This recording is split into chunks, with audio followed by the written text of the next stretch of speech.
ಪದವೀಧರ ಒಕ್ಕೂಟದ ವತಿಯಿಂದ ದಿನಾಂಕ 25/3/2026 ಬೆಂಗಳೂರಿನ ಫ್ರೀಡಂ ಪಾರ್ಕ್ನಲ್ಲಿ ನಡೆಯುತ್ತಿರುವ ಒಂದು ಹೋರಾಟ.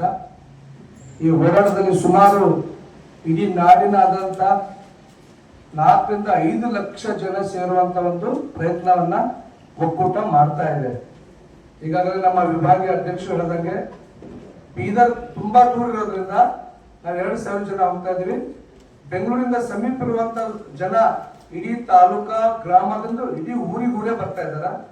ನಮ್ಮ ಇಡೀ ರಾಜ್ಯದ ಜನರಿಗೆ ಮತ್ತು ಬೀದರ್ ಜಿಲ್ಲೆ ಒಂದು ನಮ್ಮ ನೌಕರಸ್ಥರಿಗೆ, ಅರಣ್ಯ ನೌಕರಸ್ಥರಿಗೆ, ಬಿಸ್ನೆಸ್ ಮ್ಯಾನ್ಗಳಿಗೆ, ಕಾಂಟ್ರಾಕ್ಟ್ಗಳಿಗೆ ಮನವಿ ಮಾಡ್ತೀವಿ ಅಂದ್ರ ಈ ಹೋರಾಟದ ಬೆನಿಫಿಟ್ ಜಾಸ್ತಿ ತಾವೆಲ್ಲರೂ ತಗೋತಾ ಇದ್ರಿ.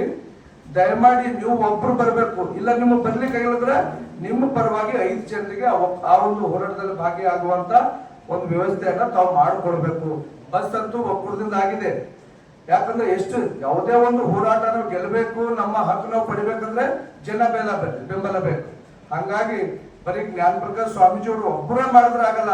ಇಡೀ ಪ್ರತಿಯೊಬ್ಬ ಹೋರಾಟಗಾರ, ಪ್ರತಿಯೊಬ್ಬ ನೌಕರರು ನಾವೆಲ್ಲರೂ ಸೇರಿ ಮಾಡಿದಾಗ ಮಾತ್ರ ನಾವು ಯಶಸ್ವಿ ಆಗ್ಲಿಕ್ಕೆ ಸಾಧ್ಯ. ಇಲ್ಲಿ ಹೋದ್ರೆ ಈ ಸರ್ಕಾರ ಅವ್ರಿಗೆ ಗೊತ್ತಾಗಿದೆ, ಇವರು ಒಂದು ಡೈರೆಕ್ಟರ್, ಒಂದು ನಿಗಮ ಮಂಡಳಿ, ಇವರು ಒಂದು ZP ಟಿಕೆಟ್, MLA ಟಿಕೆಟ್ ಇವ್ರು ಮೌನ ವಹಿಸ್ತಾರ. ಯಾರೇ ಹೋರಾಟ ಮಾಡ್ಬೇಕಂದ್ರೆ ಸಾರ್ವಜನಿಕರೇ ಹೋರಾಟ ಮಾಡ್ಬೇಕನ್ನೋದು ಸ್ಪಷ್ಟವಾಗಿ ಕಾಣ್ತಾ ಇದೆ. ಮಾದಿಗ ಸಮುದಾಯದ ಎಲ್ಲಾ ಮಂತ್ರಿಗಳು ಹೋರಾಟ ಮಾಡ್ತಾರೆ, ಮುಖ್ಯಮಂತ್ರಿಗಳು ಪದೇ ಪದೇ ಒತ್ತಡ ಮಾಡ್ತಾರೆ. ಅದು ನಮ್ಮ ಸಮುದಾಯದ ನಾಯಕರುಗಳು ಯಾರು ಹೊರ ಬರ್ತಾ ಇಲ್ಲ. ಓಪನ್ ಆಗಿ ಬರ್ಬೇಕು. ಯಾಕಂದ್ರೆ ಸ್ವಜಾತಿ ನಿಷ್ಠೆ, ಸ್ವಜಾತಿ ಪ್ರೇಮ ಇದ್ಕೊಂಡು ನೀವು ಎಲ್ಲಾ ಜಾತಿಯವ್ರಿಗೂ ಗೌರವ ಕೊಡ್ರಿ, ಎಲ್ಲಾ ಜಾತಿಯವ್ರಿಗೂ ಕೆಲಸ ಮಾಡ್ರಿ. ಅದು ಸ್ವಜಾತಿದು. ಯಾಕಂದ್ರೆ ಇವತ್ತು ನಾವು ಮೌನ ವಹಿಸ್ತೇವಂದ್ರ ಇಡೀ ಮುಂದಿನ ದಿನಗಳಲ್ಲಿ ಸಾವಿರಾರು ವರ್ಷಗಳ ಕಾಲ ನಮ್ಮ ಮುಂದಿನ ಪೀಳಿಗೆಗೆ, ಮಕ್ಕಳಿಗೆ, ವಿದ್ಯಾರ್ಥಿಗಳಿಗೆ ನಾವೆಲ್ಲರೂ ಮೋಸ ಅನ್ಯಾಯ ಮಾಡ್ದಂಗ ಆಗ್ತದ. ಹಂಗಾಗಿ ಕಳಕಳಿ ಮನವಿ ಮಾಡ್ಕೊತೀವಿ. ಬೀದರ್ ಜಿಲ್ಲೆಯಲ್ಲಿ ಟ್ರೈನ್ಗಳ ಮೂಲಕ, ವ್ಯಾನ್ಗಳ ಮೂಲಕ, ನಮ್ಮ ಬಸ್ಗಳ ಮೂಲಕ ಎಷ್ಟೋ ಜನ ಹೋರಾಟಗಾರರು ಅವ್ರವ್ರ ವೆಹಿಕಲ್ಗಳು ಮಾಡ್ಕೊಂಡು ಹೋಗ್ತಾ ಇದಾರೆ. ಹಂಗಾಗಿ ಈ ಒಂದು ಹೋರಾಟ ನಾವು ಅನ್ಯಾಯ ಆಗಲು ಬಿಡಲ್ಲ. ನಾವೆಲ್ಲರೂ ಹೋರಾಟ ಮಾಡ್ತೀವಿ, ಉಗ್ರ ಹೋರಾಟ ಮಾಡ್ತೀವಿ, ಕರ್ನಾಟಕ ಬಂದ್ ಮಾಡ್ತೀವಿ ಅಂತ ಹೇಳಿ ಎಲ್ಲರೂ ಹೆಚ್ಚೆಚ್ಚು ಜನರು ಈ ಒಂದು ಹೋರಾಟದಲ್ಲಿ ಭಾಗವಹಿಸಬೇಕಾಗಿ ನಾನು ಕಳಕಳಿಯಿಂದ ಮನವಿ ಮಾಡ್ತೀನಿ. ಕರ್ನಾಟಕ ರಾಜ್ಯದ ಈಗ ಬಹಳ ಚರ್ಚೆಯ ವಿಷಯವಾಗಿದ್ದ ವಿಷಯವೆಂದರೆ ಒಳ ಮೀಸಲಾತಿಯ ಗೊಂದಲ. ನಮ್ಮ ರಾಜ್ಯದ ಅಧ್ಯಕ್ಷರಾದ ಜ್ಞಾನ ಪ್ರಕಾಶ್ ಸ್ವಾಮೀಜಿಯವರ ನೇತೃತ್ವದಲ್ಲಿ ಇಡೀ ಕರ್ನಾಟಕ ರಾಜ್ಯದಿಂದ ಬಲಗೈ ಸಮೂಹಗಳ ಒಕ್ಕೂಟ ವತಿಯಿಂದ ಇದೇ ದಿನಾಂಕ 25ರಂದು ಫ್ರೀಡಂ ಪಾರ್ಕ್ನಲ್ಲಿ ಬೃಹತ್ ಪ್ರತಿಭಟನೆ ಹಾಗೂ ಸಮಾವೇಶ ಹಮ್ಮಿಕೊಳ್ಳಲಾಗಿದೆ. ಈ ಒಂದು ಉದ್ದೇಶ ಏನಂದ್ರೆ, ನಮ್ಮ ಒಳ ಮೀಸಲಾತಿ ಹೆಸರಿನಲ್ಲಿ ಬಲಗೈ ಜನಾಂಗದವರಿಗೆ ವ್ಯವಸ್ಥಿತವಾಗಿ ತುಳಿಯುವ ಒಂದು ಷಡ್ಯಂತ್ರ ಈ ರಾಜ್ಯದಲ್ಲಿ, ಈ ಸರ್ಕಾರದಲ್ಲಿ ನಡೀತಾ ಇದೆ. ಹಲವು ಬಾರಿ ನಾವು ಮನವಿ ಮುಖಾಂತರ ಹಾಗೂ ಮನವಿ ರಾಜ್ಯದಾಗಲಿ ಅಥವಾ ನಮ್ಮ ರಾಜ್ಯಾಧ್ಯಕ್ಷರುಗಳಾಗಲಿ ಬಹಳಷ್ಟು ಸಭೆಗಳನ್ನು ನಡೆಸಿ ಈ ಕುತಂತ್ರದಿಂದ ಹೇಗಾದರೂ ಮಾಡಿ ನಮ್ಮ ಸಮುದಾಯವನ್ನು ರಕ್ಷಿಸಬೇಕಂತ ಬಹಳಷ್ಟು ವಿಷಯಗಳ ಚರ್ಚೆ ಆದರೂ ಕೂಡ ಮತ್ತೆ ಪದೇ ಪದೇ ಒಂದು ಸಮುದಾಯ ಓಲೈಕೆಗೋಸ್ಕರ, ಮಾದಿಗ ಸಮುದಾಯದ ಓಲೈಕೆಗೋಸ್ಕರ ನಮ್ಮ ರಾಜ್ಯದಲ್ಲಿ ಬಲಗೈ ಜನಾಂಗದವರಿಗೆ ತುಳಿಯುವಂಥ ಕೆಲಸ ಈ ಸರ್ಕಾರ ಮಾಡ್ತಾ ಇದೆ. ಅದಕ್ಕೆ ಈ ಸರ್ಕಾರಕ್ಕೆ ನಾವು ಯಾವ ರೀತಿ ಬಿಸಿ ಮುಟ್ಟಿಸ್ಬೇಕು, ಈ ಸರ್ಕಾರದಲ್ಲಿ ನಮ್ಮ ಪಾಲೇನಿದೆ, ನಮ್ಮ ಓಟಿನ ಹಕ್ಕಿ ಏನಿದೆ, ಈ ಸರ್ಕಾರ ಯಾವ ಸಮುದಾಯದಿಂದ ಈ ರಾಜ್ಯದಲ್ಲಿ ಆಡಳಿತ ಮಾಡ್ತಾ ಇದೆ ಅನ್ನೋದು ಈ ಒಂದು ಪ್ರತಿಭಟನೆ ಮುಖಾಂತರ ನಾವು ತೋರಿಸುವುದು ಬಹಳ ಅವಶ್ಯಕತೆವಾಗಿದೆ.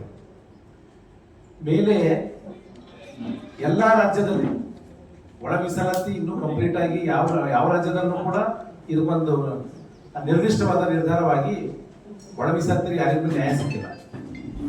ಅದೇ ರೀತಿ ಸಂವಿಧಾನದ ಅಂಶಗಳು ಬೇರೆ ಇದೆ. ನ್ಯಾಯಮೂರ್ತಿ ನಾಗಮೋಹನ್ ದಾಸ್ ಅವರು ಇಲ್ಲಿ ವರದಿ ಮಾಡಿದಾರ, ಆ ವರದಿ ಕೂಡ ಬೇರೆ ಇದೆ. ಈಗ ಸಣ್ಣ ಒಂದು ಎಕ್ಸಾಂಪಲ್ ಕೊಡ್ತೀನಿ. ಒಂದು ಸಣ್ಣ ಹಳ್ಳಿಯಲ್ಲಿ ನಮ್ಮ ಜನಾಂಗದ ಓಟು ಎಷ್ಟಿದೆ ಅಂದ್ರೆ ಮಿನಿಮಮ್ 200 ಅಥವಾ 300 ಓಟ್ ಇದೆ, ಅಥವಾ 50 ಓಟ್ ಇದೆ, ಅಥವಾ 200 ಓಟ್ ಇದೆ ಅಂತ ಹೇಳ್ತಾರೆ ಒಂದು ಹಳ್ಳಿಯಲ್ಲಿ. ಅವ್ರ ವರದಿಯಲ್ಲಿ ಚಿತ್ರದುರ್ಗದ ಇಡೀ ಜಿಲ್ಲೆಯಲ್ಲಿ ನಮ್ದು ಓಟು 226 ಇದೆ ಅಂತ ತೋರಿಸ್ತಾರಂದ್ರ ನೀವು ಈಗ ತಿಳ್ಕೋಬೇಕು. ನೀವು ಪತ್ರಿಕಾ ಮಾಧ್ಯಮದಲ್ಲಿ ಯಾವ ರೀತಿ ನಮಗೆ ಜನಸಂಖ್ಯೆ ಅನುಗುಣವಾಗಿ ಹಿಂದೆ ಹಾಕಿ ಒಂದು ಜನಾಂಗದ ಓಲೈಕೆಗೋಸ್ಕರ ಈ ಸರ್ಕಾರ ಕೆಲಸ ಮಾಡ್ತಾ ಇದೆ. ಅದೇ ಕಾರಣ ಖಂಡಿಸಿ ಈಗ ನಾವು ನಮ್ಮ ಜಿಲ್ಲೆಯಾದಂಥ ಎಲ್ಲ ತಾಲೂಕುಗಳಿಗೆ ಹೋಗಿ ನಮ್ಮ ನಾಯಕರಿಗೆಲ್ಲ ಭೇಟಿಗಳಾಗಿ ನಮ್ಮ ಸಮುದಾಯದವರಿಗೆಲ್ಲ ಮೀಟ್ ಮಾಡಿದ್ದು. ನಮ್ಮ ಜಿಲ್ಲೆಯಿಂದ ಸುಮಾರು ಒಂದು 2,000 ಮೇಲ್ಪಟ್ಟು ಜನ ಹೋಗುವಂತ ವ್ಯವಸ್ಥೆ ನಾವು ಮಾಡ್ತಾ ಇದ್ದೀವಿ ನಮ್ಮ ಸಂಘದ ವತಿಯಿಂದ. ಅಂದ್ರೆ ನಮ್ಮ ರಾಜ್ಯದ ಒಂದು ಏನು ಬಲಗೈ ಸಮೂಹ ಒಕ್ಕೂಟದ ಅದರಿಂದ ಯಾವ ತಾಲೂಕಲ್ಲಿದ್ದು ಯಾರು ಹೋಗ್ತಾರ ಅಂತಕೊಂಡು ನಮಗೆ ಇವತ್ತು 4 ಗಂಟೆ ಒಳಗಾಗಿ ಹೇಳಿದ್ರಂದ್ರ ಅವರ ಹೆಸರಿನಿಂದ ಮತ್ತು ಅವ್ರ ಫೋನ್ ನಂಬರಿಂದ ಅವರಿಂದ ಎಷ್ಟು ಜನ ಬರ್ತಾರೆ ತಾಲೂಕುಗಳಿಂದ ನಾವು ಇಮಿಡಿಯೇಟ್ ಆಗಿ ಅವ್ರಿಗೆ ಅಲ್ಲಿಂದಲೇ ಒಂದು ಬಸ್ಸಿನ ವ್ಯವಸ್ಥೆ ಮಾಡೋಂಥ ವ್ಯವಸ್ಥೆ ನಾವು ಮಾಡಿದ್ದೀವಿ. 2,000 ಅಂತ ನಾವು ಹೇಳಿದ್ವಿ. ಕೆಲವು ಜನ ಟ್ರೈನಿಂಗ್ ರಿಸರ್ವೇಷನ್ ಮಾಡ್ಕೊಂಡಿದ್ದಾರೆ, ಕೆಲವು ಜನ ತಮ್ಮ ಸ್ವಂತ ವೆಹಿಕಲ್ ಬರ್ತಾ ಇದಾರೆ, ಕೆಲವು ಜನ ಅವ್ರವ್ರದೇ ಒಂದು ಕಾರ್ಗಳು ತೊಗೊಂಡು ಬರ್ತಾ ಇದ್ದಾರೆ, ಕೆಲವು ಜನ ನಾವು ಬಸ್ ವ್ಯವಸ್ಥೆ ಮಾಡಿದ್ದೀವಿ. ಎಂಟೈರ್ ಬೀದರ್ ಜಿಲ್ಲೆಯಾದಂಥ ಯಾವುದೇ ತಾಲೂಕದವರು ಕೂಡ ನಮ್ಗೆ ಇವತ್ತು 4 ಗಂಟೆ ಒಳಗಾಗಿ, ಯಾಕಂದ್ರೆ ನಾಳೆ ನಾವು ರೆಡಿ ಮಾಡ್ಕೋಬೇಕು ಮತ್ತು KSRTC ಬಸ್ಸಿನಿಂದ ಹೋಗೋದಿದೆ. ಯಾಕಂದ್ರೆ ಬಹಳಷ್ಟು ಬಸ್ ಬೇಕಾಗಿರೋ ಸರ್ ನಾವು ಪ್ರೈವೇಟ್ ಬಸ್ ಬಿಟ್ಟಿದ್ದೀವಿ, KSRTC ಬಸ್ಸಿನ ವ್ಯವಸ್ಥೆ ಮಾಡಿದ್ದೀವಿ. ಎಲ್ಲ ತಾಲೂಕಲ್ಲಿಂದ ಏನೇನು ನಮ್ಮ ಫೋನ್ ನಂಬರ್ ಕೊಟ್ಟಿರ್ತೀವಿ, ನಿಮ್ಮ ಮಾಧ್ಯಮ ಮುಖಾಂತರ ಫೋನ್ ನಂಬರ್ ನಮ್ಗೆ ಕಾಲ್ ಮಾಡೋದಂದ್ರೆ ಅವ್ರಿಗೆ ಬಸ್ಸಿನ ವ್ಯವಸ್ಥೆ ನಾವು ಮಾಡ್ತೀವಿ. ಅದಕ್ಕೆ ಈ ಒಂದು ಇನ್ನೊಂದೇನಂದ್ರೆ ಕೆಲವು ಕರ್ನಾಟಕ ರಾಜ್ಯ ಬಲಗೈ ಜಾತಿಗಳ ಒಕ್ಕೂಟ ನಾವಿದ್ದೀವಿ ಅಂತ ತಿಳ್ಕೊಂಡು ಸ್ವಲ್ಪ ಜನ ಮೀಟಿಂಗ್ಸ್ಗಳು ಮತ್ತು ಪ್ರೆಸ್ ಮೀಟ್ ಎಲ್ಲ ಮಾಡ್ತಾರೆ. ಅದಕ್ಕೆ ನಾವು ಕ್ಲಾರಿಫಿಕೇಶನ್ ಮಾಡ್ತೀವಿ. ಚಲವಾದಿ ಮಹಾಸಭಾ ಹಾಗೂ ಕರ್ನಾಟಕ ರಾಜ್ಯ ಚಲವಾದಿ ಮಹಾಸಭಾ ಈಗಾಗಲೇ ಜಾತಿಯಲ್ಲಿ ಕರ್ನಾಟಕ ರಾಜ್ಯದಲ್ಲಿ ಸಂಘಗಳಿವೆ. ನಮ್ಮ ಜಾತಿ ಬೇರೆ ಬೇರೆ ಜಿಲ್ಲೆಗಳಲ್ಲಿ ಹಲವಾರು ಹೆಸರುಗಳಿಂದ ಗುರುತಿಸಲ್ಪಡ್ತದೆ. ಈ ಕಡೆ ವಲಯರ್ ಅಂತಾರ, ಬೇರೆ ಕಡೆ ಚಲವಾದಿ ಅಂತಾರ, ಬೇರೆ ಕಡೆ ಮಹಾರ್ ಅಂತಾರ, ಮತ್ತು ಬೇರೆ ಬೇರೆ ಕಡೆ ಆದಿ ಕರ್ನಾಟಕ ಆದಿ ಹಿಂಗೆಲ್ಲ ಬಹಳಷ್ಟು ಜಾತಿಗಳಿಂದ ಗುರುತಿಸಲ್ಪಡಿಸ್ತಾರೆ. ಈ ಪ್ರತಿಭಟನೆ ಮುಖಾಂತರ ನಾವು ಹೋಗ್ಬೇಕಾದ್ರೆ ಯಾವುದಾದ್ರೂ ಒಂದು ನಾವು ಸಂಘಟನೆ ಮಾಡ್ಬೇಕಂತ ಮಾಡಿ ಚಲವಾದಿ ಮಹಾಸಭಾ ಮತ್ತು ಕರ್ನಾಟಕ ರಾಜ್ಯ ಚಲವಾದಿ ಮಹಾಸಭಾ ಒಂದು ಕಡೆ ಸೇರಿ ರಾಜ್ಯ ಸಮಿತಿಯಲ್ಲಿ ತೀರ್ಮಾನ ತಗೊಂಡು ಕರ್ನಾಟಕ ರಾಜ್ಯ ಬಲಗೈ ಜಾತಿಗಳ ಒಕ್ಕೂಟದ ನೇತೃತ್ವದಲ್ಲಿ ನಾವು ಸರ್ಕಾರಕ್ಕೆ ಎಚ್ಚರಿಕೆ ಕೊಡುವಂತ ಕೆಲಸ ಮಾಡ್ಬೇಕಂತ ಮಾಡಿ ನಮ್ಮ ರಾಜ್ಯದ ನಾಯಕರುಗಳು ಸ್ವಾಮೀಜಿಗಳು ನಿರ್ಧಾರ ಮಾಡ್ತಾರೆ. ಅದಕ್ಕೆ ನನಗೂ ಕೂಡ ಗುಲ್ಬರ್ಗ ವಿಭಾಗೀಯ ಅಧ್ಯಕ್ಷರಂತ ಮಾಡಿ ನೇಮಿಸಿದ್ದಾರೆ.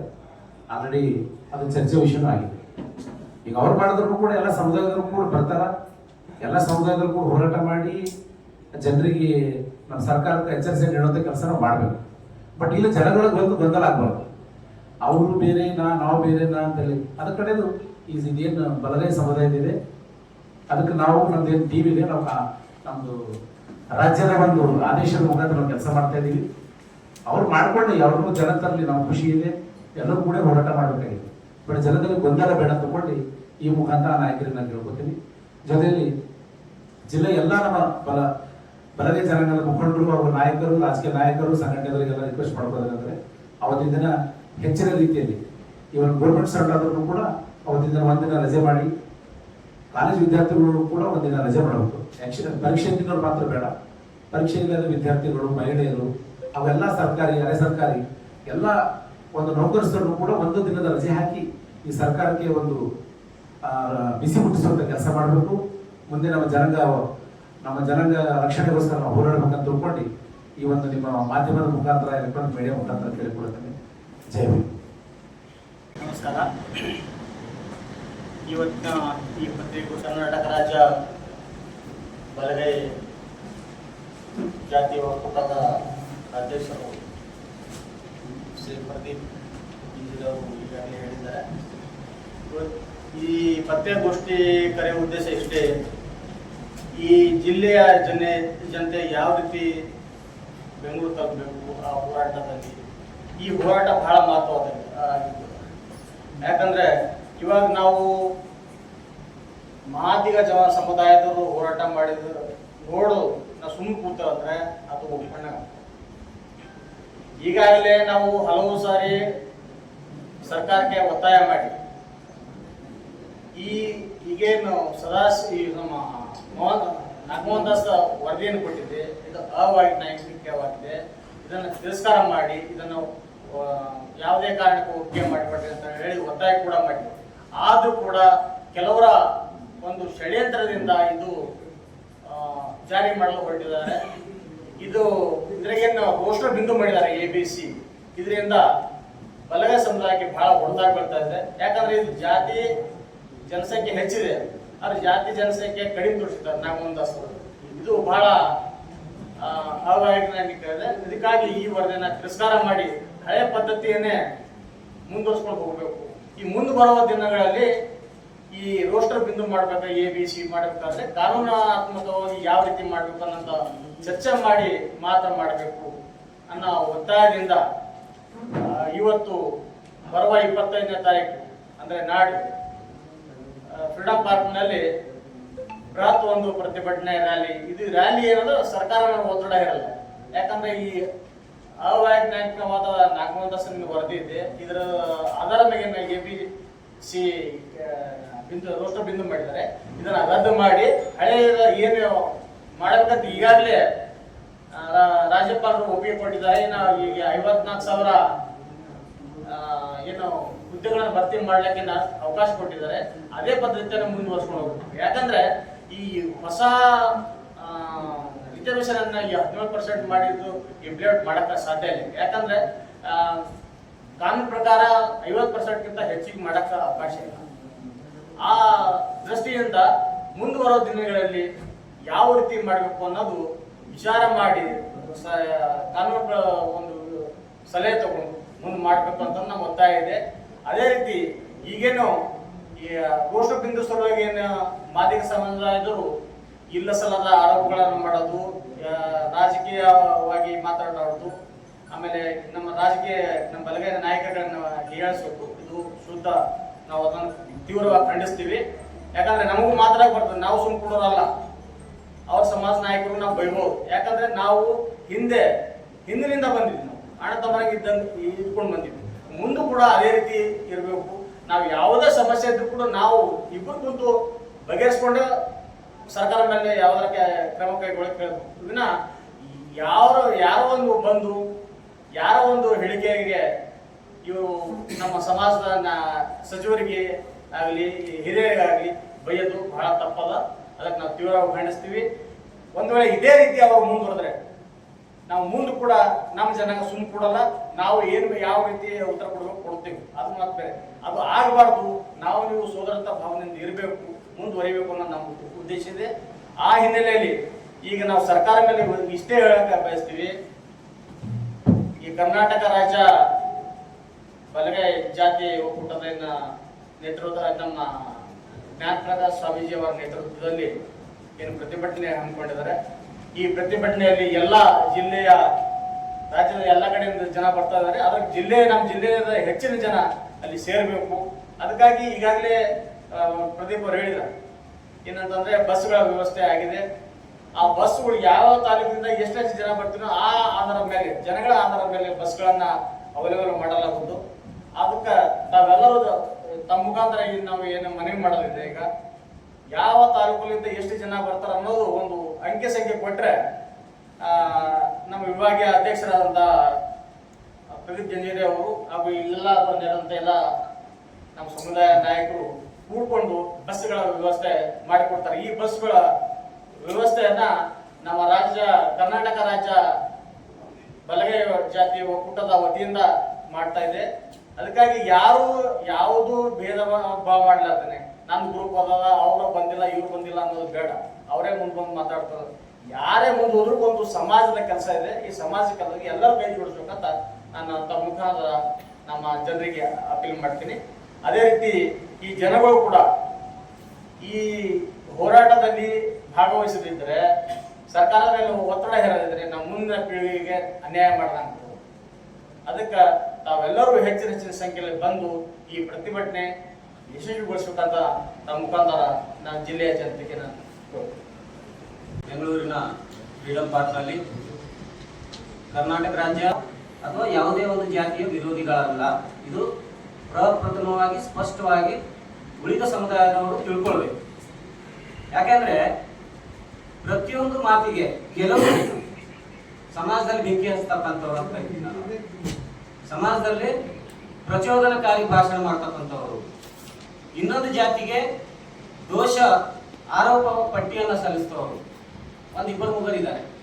ಸ್ಪಷ್ಟವಾಗಿ ಹೇಳ್ತಾ ಇದ್ದೀನಿ, ಮಾದಿಗ ಸಮಾಜದ ಮುಖಂಡರವರು ಇವತ್ತು ರಾಜ್ಯ ಮುಖಂಡರು ಅಂತ ಹೇಳ್ಕೊಂಡು ಫೇಸ್ಬುಕ್ದಾಗ ಲೈವ್ ಬರೋಂಥ ಕೆಲಸ ಆಗಿರೋದು. ಬರೀ ಫೇಸ್ಬುಕ್ ಅವ್ರ ಹೀರೋಗಳು, ಅದ್ರಿಂದ ಏನು ಮಾಡ್ಲಿಕ್ಕಾಗಲ್ಲ ಅಂತೇಳಿ ಈ ಮೂಲಕ ನಾನು ಹೇಳ್ತಾ ಇದ್ದೀನಿ. ಬರೀ ಅವ್ರು ಬಾಯಿ ತೆರೆದ್ರೆ ಹೊಲೆಯರ ಬಗ್ಗೆನೇ ಹೇಳೋರು. ಬರೀ ಬಾಯಿ ತೆರೆದ್ರೆ ಹಳೆಯ ಮಂತ್ರಿಗಳ ಬಗ್ಗೆನೇ ಹೇಳೋರು. ಹಳೆಯರು ಏನ್ ಮಾಡಿದಾರಪ್ಪ ನೀವು? ನಿಮ್ಗೆ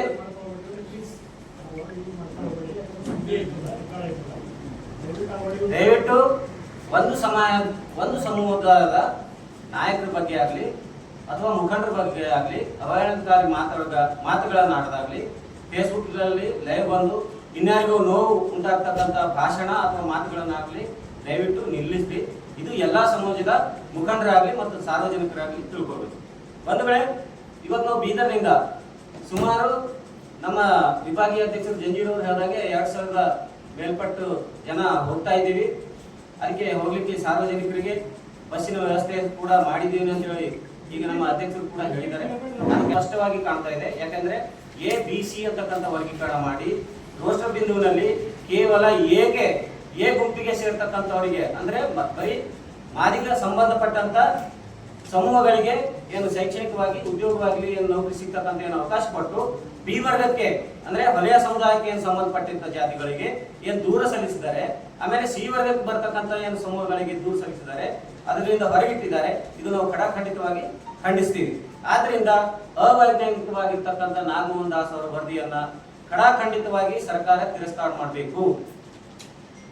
ಒಂದು ವೇಳೆ ನಾಗಮೋಹನ್ ದಾಸ್ ಅವರ ವರದಿಯನ್ನೇ ಸರ್ಕಾರ ಯಾವುದೇ ಒಂದು ಕಾರಣದಿಂದ ಅನುಷ್ಠಾನಕ್ಕೆ ತಂದ್ರೆ ಬಲಗೈ ಸಮಾಜ ಯಾವುದೇ ಕಾರಣಕ್ಕೂ ಸುಮ್ಮನೆ ಕೂಡೋದಿಲ್ಲ. ಮುಂದೆ ಬರ್ತಕ್ಕಂಥ ದಿನದಲ್ಲಿ ಉಗ್ರವಾದಂತಹ ಹೋರಾಟ ನಡೀತದೆ, ರಾಜ್ಯವ್ಯಾಪಿಯಲ್ಲಿ ಪ್ರತಿಭಟನೆಗಳು ನಡೀತವೆ. ಇದರ ಮೇಲೆ ಸರ್ಕಾರವನ್ನ ಬೀಳಿಸ್ತಕ್ಕಂಥ ಶಕ್ತಿ ನಮ್ಮಲ್ಲಿ ಇದೆ. ಸರ್ಕಾರವನ್ನ ರಚನೆ ಮಾಡ್ತಕ್ಕಂಥ ಶಕ್ತಿ ಕೂಡ ನಮ್ಮ ಬಲಗೈ ಸಮಾಜದಲ್ಲಿ ಇದೆ. ಆದ್ರಿಂದ ಸರ್ಕಾರ ಕ್ರಮ ಕೈಗೊಳ್ಬೇಕಾದ್ರೆ ಎಲ್ಲಾ ಸಮುದಾಯದ ಮಾತಾಡಿದ್ದಾರೆ. ಹಾಗಾಗಿ ನಮ್ಮ ಜೊತೆಗೆ ತಮ್ಮೆಲ್ಲರಿಗೂ ಕೂಡ ಏನಂದ್ರೆ ತುಂಬಾ ಧನ್ಯವಾದಗಳನ್ನು ಹೇಳಿಸಿ ಈ ಪತ್ರಿಕಾಗೋಷ್ಠಿಗೆ ಇಲ್ಲಿಗೆ ಮುಗಿಸ್ತಾ ಇದ್ದೀನಿ.